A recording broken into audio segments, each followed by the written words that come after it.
చేసినటువంటి పని నిజంగా మిమ్మల్ని మించినటువంటి తెలంగాణ సమాజం లేదు. మీరు చెప్పండి, తీన్మార్ మల్లన్న నువ్వు ఎమ్మెల్సీగా గెలిచిన దగ్గర నుంచి నువ్వు పని సరిగా చేయలేదు అనేటువంటి మీ సమాధానం చెప్పండి. ఇప్పుడు రాజీనామా చేయడానికి సిద్ధంగా ఉన్నా.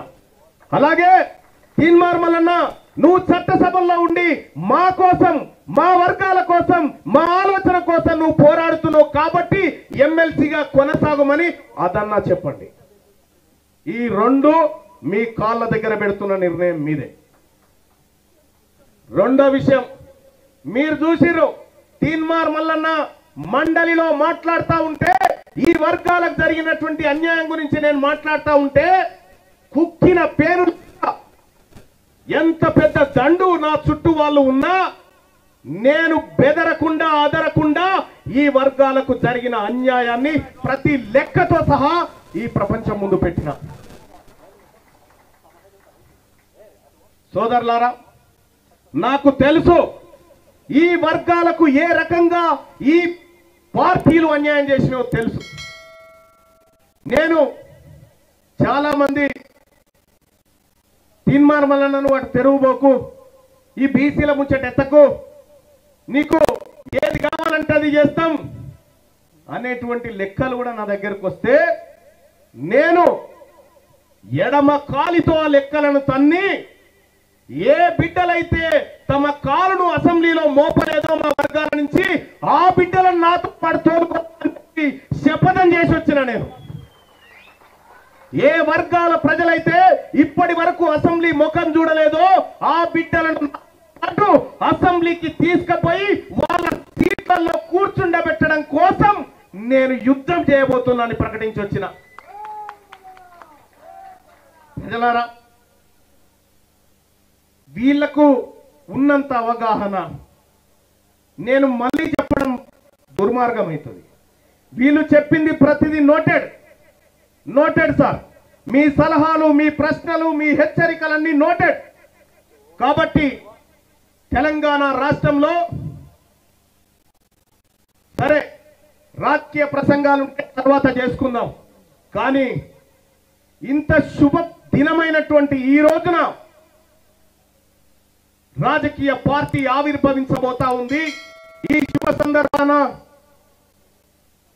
ఆ పార్టీకి సంబంధించినటువంటి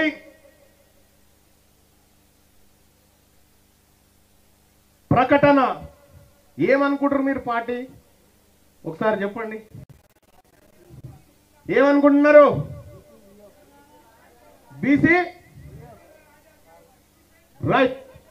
ప్రజలారా, తెలంగాణ రాష్ట్రంలో ఈ ప్రజలకు ప్రాతినిధ్యం వహిస్తూ ఈ ప్రజలను రాజ్యాధికారం వైపు తీసుకుపోవడానికి తెలంగాణ రాష్ట్రంలో ఆవిర్భవిస్తున్న పార్టీ తెలంగాణ రాజ్యాధికార పార్టీ అని చెప్పి తెలియజేస్తా ఉన్నా.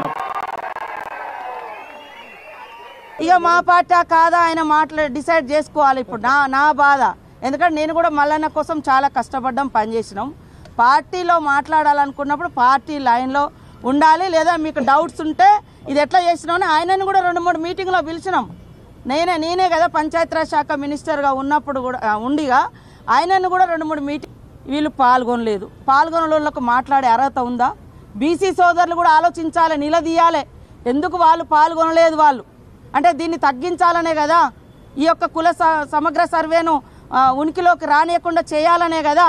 అలాంటి వాళ్ళు వచ్చి వాళ్ళు మాట్లాడుతున్నారు బీసీల కోసం. బీసీ సోదరులు అంతకుముందే మాట్లాడారు. తోడేళ్ళు వచ్చి గొర్రెలను కాపాడుతామంటే ఎవరైనా గొర్రెలు నమ్ముతాయా? నేను గొర్రెనే కావచ్చు, కానీ నాకంటూ ఒకటి ఉన్నది. కానీ తోడేళ్ళ మీద డిపెండ్ అయి బతికే అంత దారుణమైన పరిస్థితి ఈ రాష్ట్రంలో ఏ వర్గాలకు లేదు. మా జాజుల సీనన్న కూడా అంటాడు, మేము తోడేళ్ళని నమ్ముతామా అమ్మ, మేము గొర్రెలమే కావచ్చు కానీ తోడేళ్ళని నమ్మని. ఈ యొక్క ఫార్మేషన్ దేశానికి మార్గదర్శకత్వం కాబోతుంటే కొంత కుట్రపూరితమైనటువంటి అంశాలు కలిగిన రాజకీయ పార్టీలు మిమ్మల్ని వాడుకోవాలని చూస్తుంటే ఇది బలహీన వర్గాలకు దెబ్బ తాకుతుందనేటువంటి విచక్షణ కోల్పోయి మీరు ఈ కాయిదాలు చెప్పేస్తూనే రాష్ట్ర కాంగ్రెస్ అధ్యక్షుడు బలహీన వర్గాల బిడ్డ, రాష్ట్ర మంత్రులు బలహీన వర్గాల బిడ్డలం, ఇతర ప్రభుత్వ వైపులు బలహీన వర్గాలు. ఇలా ఈ ప్రక్రియ 1,00,000 మంది ఉద్యోగులు పాల్గొన్నారు. అందులో అందరూ కూడా ఉన్నారు కదా. ఇలా బలహీన వర్గాలకు సంబంధించి సమాచారం రమ్మంటాడో ఎక్కడైనా మీరు అసలు ఈ సమాచారంలో ఇవ్వనోడు పాల్గొనోడు ఏం నైతికత ఉంది అని అడుగుతా ఉన్నాను. ఇలా బలహీన వర్గాల సమాచారం సేకరణ జరుగుతుందంటే తప్పుడు ప్రచారం చేసి మీడియా కాన్ఫరెన్స్లు చేసి ఇది ఒక ఆస్తి ఎత్తుకపోతున్నట్టు వాస్తవంగా క్వశ్చనర్లో బ్యాంక్ అకౌంట్ ఉందా లేదా అని అడిగితే బ్యాంక్ అకౌంట్ ఎట్లు ఇస్తాం, ఫోన్ నెంబర్ ఎట్లు ఇస్తాం, ఆధార్ కార్డు ఎట్లు ఇస్తాం, రేపు సైబర్ క్రైమ్ కాదా అసలు అడగనేలే. ఇట్లా దుష్ప్రచారం చేసి వారం 10 రోజులు మేము పక్కడబందీగా ఎక్కడికక్కడ క్షేత్రస్థాయి వ్యవహారం చేయకపోయి ఉంటే ఈ ప్రాసెస్ అంతా అట్టర్ ఫ్లాప్ చేసే ఫస్ట్ స్టేజ్ కుట్ర జరిగింది. దాని తర్వాత ప్రక్రియ జరిగినాక ఎన్నడైనా ఈ పార్టీలు ఈ సంఘాలు నేను అనేక సందర్భాల్లో మేమందరం అయ్యా ఆనాడు అఖిల పక్షాలు పెట్టి అన్ని జాయింట్ యాక్షన్లు పెట్టి కులగణన ఎప్పుడు చేస్తారని ప్రభుత్వాన్ని నిలదీసి ధర్నాలు చేసిన వాళ్ళు కుల సంఘాలుగా బీసీ సంఘాలుగా బీసీ మేధావులుగా ఈ ప్రక్రియలో భాగస్వాములు కండి చైతన్యం చేయమని 100 సార్లు చెప్పినాం. ఆనాడు ఏదైనా జరుగుతుంది, ప్రక్రియ తప్పుపోతుంది, ఏదైనా చెప్పాల్సి ఉంటే కదా, ఏం మాట్లాడరు.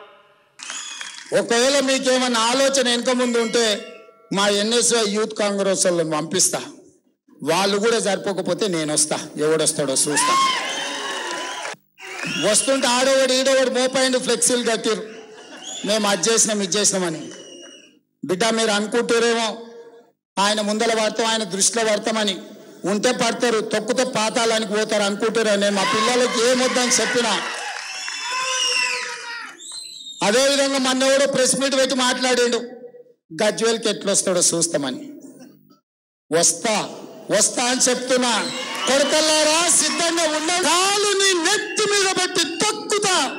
నిన్ను నువ్వు అనుకుంటున్నావేమో నీ దొడ్లో ఉన్న జంతువులను ఉసిగొల్పి ఉసుకో అంటే నా మీద ఊసి ఏదో కలబడతాయని. వాటి చదువు నాకు తెలుసు. మాటలు నేర్చిన కుక్కనంట ఉసుకో అంటే డిస్కో అన్నదంట. నీ దొడ్లో పెంచుకున్న కుక్కలు ఏంటో నాకు తెలియదా, దాని సంగతి ఏందో నాకు తెలియదా. వాటి అన్ని సంగతులు నాకు తెలుసు. నువ్వు అనుకుంటాడొస్తాడు రాండి.